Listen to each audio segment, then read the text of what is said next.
Hey, Alex Jones, long time, first time. I wanted to let you know that my best friend, he's got a family friend who works at Raytheon in Tampa, and he said he works at the receiving and shipping area throughout the entire building. He receives everything that comes in, every order that gets put in. He said that they had a huge order for like 500,000 riot gear suits, and he said that in the whole time that he's been working there for like 20-something years, he said he's never seen nothing like it.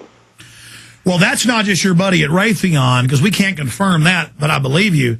It's all over the news. They've ordered body bags and riot gear and have tried to train the main army force for riot and are having military drills everywhere to condition everybody and saying, I mean, again, they destroy the economy. That causes riots. Then that sets the precedent for the police state. What else did he say? Did he say anything else there, caller? No, he just said that they had ordered riot gear suits, and he had never seen anything like it. It was a huge order, and he was basically telling everybody he knew, and he told my best friend, who is a relative of his, and he said that, he don't listen to your show, he doesn't even have a computer, but he was scared, and he would tell me about it, and I said, well, that's what Alex Jones has been talking about. Well, thank you so much for that tip. More calls straight ahead. Yeah, they want us to all be fighting with each other. That's why they love saying we got to have more discussions of race in America. Everybody's like these neurotic quits, scared of using words. And everybody's afraid of making somebody upset. And the government, though, will keep all the groups under control. Take your shots. We love you. All right, let's go back to your calls here. Who's up next? Chad in Florida? Chad in Florida, go ahead. Hello, Alex Jones. How are you, sir? Good, Chad. What's on your mind today? I will keep this under a minute for you. I have two questions, but basically one of them only needs a response on air from you. First off, you are my mentor, and I appreciate you so much. I interviewed G. Edward Griffin on July 18th, and he did such an incredible job. He wants to come back on, and they got me in touch with Jim Mars, so I hope that maybe you can verify that I know Joan Hunter, his personal assistant. Maybe off air I can... Sir, I don't even know what you're talking about. I mean, I'm like taking calls, and I always get people calling in plugging or their radio shows. I mean, what are you saying? G. Edward Griffin? I'm saying that he came on my show, and he wants to come back on, and I hope that I can maybe get you on somehow.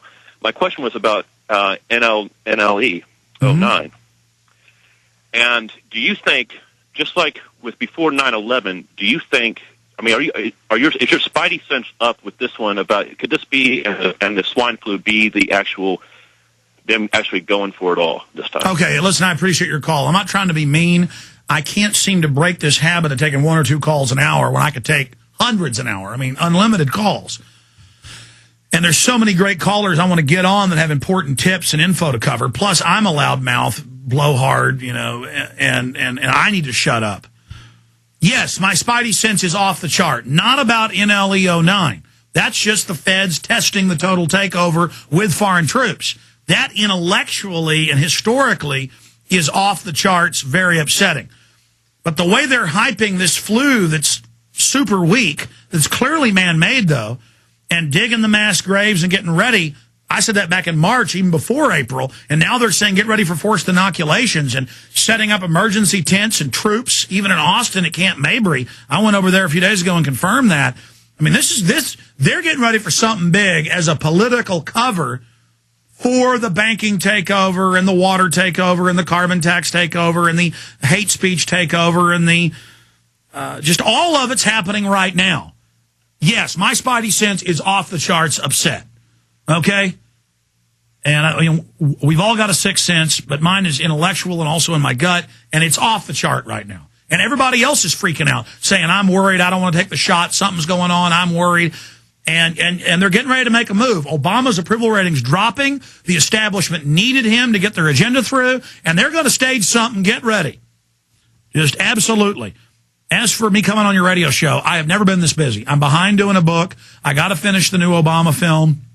That means a website and cover design and finish the film, and it's just insane, and it's so good, and I'm up here every night till 1 in the morning that I've really cut back on doing interviews almost down to nothing.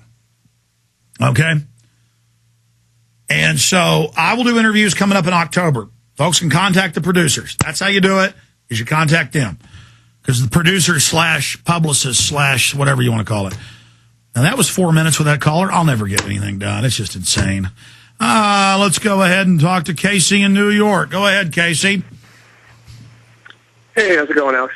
Good, Casey. What's on your mind today? Oh, no. I've heard you mention this on several shows, and I have one thing I disagree with you on. You said the Rockefellers discovered the cancer virus, and from my research, I found out there was an inventor named Royal Rife who discovered the cancer virus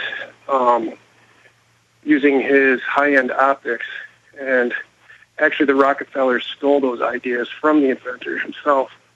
Yeah, I mean, that's how many angels can dance on the head of a pin. I've heard the recordings of Rife sitting there drinking scotch, claiming that he invented the sun almost. And I'm not saying he probably didn't invent some interesting things, but he also, I've seen film of him with big so-called projectors to do stuff with flying saucers. So I don't just accept what the government says and the media says, and I don't accept what Royal Raymond Rife and everybody else says.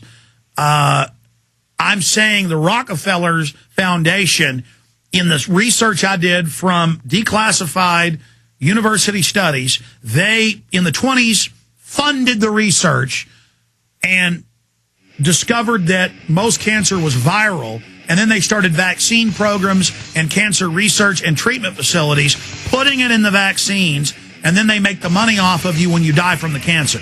That was my point, is they're killing us with cancer, okay? Instead, we're talking about Raymond Rife, and I'm not mad at you, but my God, man, it just never ends. What about not taking the shots?